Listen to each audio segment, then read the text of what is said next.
আসসালামু আলাইকুম। যাক আলহামদুলিল্লাহ রোদ উঠছে দেখা যাচ্ছে। কিন্তু বাংলাদেশের প্রেক্ষাপট সিস্টেম চেঞ্জ করার এই রোদটা উঠতেছে না। রোদটা উঠতে চাইলেই কেউ না কেউ বাধা দেয়। বর্তমানে বাংলাদেশে ২টা রাজনৈতিক দল আছে সবচেয়ে বড়। একটা হচ্ছে বিএনপি, একটা হচ্ছে জামায়াতে ইসলাম। তো আমি এদের কারো কর্মীও না, সমর্থকও না, শুভাকাঙ্ক্ষী। যদি আপনি ভালো কাজ করেন। তো দুইজনের বক্তব্যই দেখলাম। আজকে আপনার আগে তারেক জিয়া সাহেবের বক্তব্যটা শুনেন।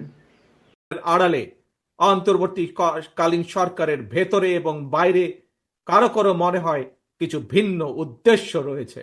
অতীতে এই বাংলাদেশে রেকর্ড রয়েছে 3 মাসের মধ্যে জাতীয় নির্বাচন অনুষ্ঠিত করা সম্ভব, কিন্তু আজ আমরা দেখছি 10 মাস পার হয়ে গেল, অন্তর্বর্তীকালীন সরকার নির্বাচনের দিনক্ষণ ঘোষণা করছে না।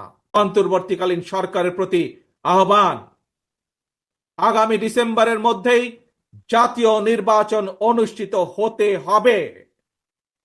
আবারও আমরা বলতে চাই, আগামী ডিসেম্বরের মধ্যেও জাতীয় নির্বাচন অনুষ্ঠিত হবে।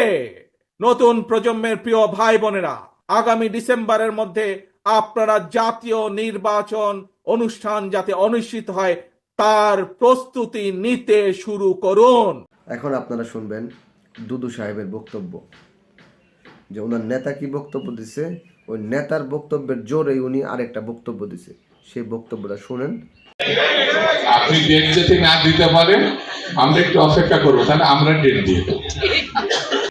তারপর আমি জামাতে ইসলামের মাসুদ সাহেবের বক্তব্যটা শোনাবো আপনাদেরকে। বাংলাদেশে বলে যদি নির্বাচনের ডেট দেন, না দিলে আমরাই ডেট ডিক্লেয়ার করে আসবো। তাহলে আমি ওই দল এবং ওই দলের লোকদেরকে সামনে রেখে, এই বিজ্ঞ আইনজীবীদের সামনে রেখে দেশবাসীর কাছে প্রশ্ন করতে চাই, এই দল তো নির্বাচনের ডেট ঘোষণা হলে নির্বাচনের দিন বিকেল 5টা পর্যন্ত অপেক্ষা করা ছাড়াই সকাল 10টার মধ্যেই তারা তাদের রেজাল্ট ঘোষণা করে দেবে।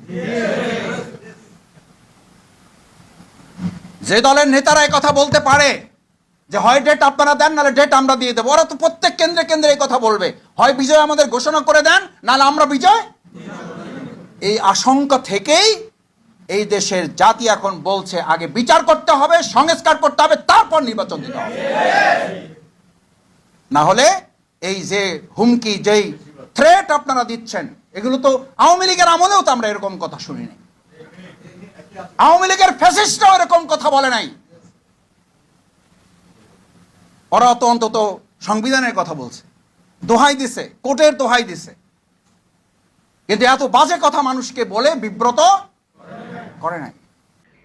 তখন আপনারাই বলবেন কে পজিটিভ, কে নেগেটিভ, কে বাংলাদেশের জনগণের জন্য নির্বাচন চায়,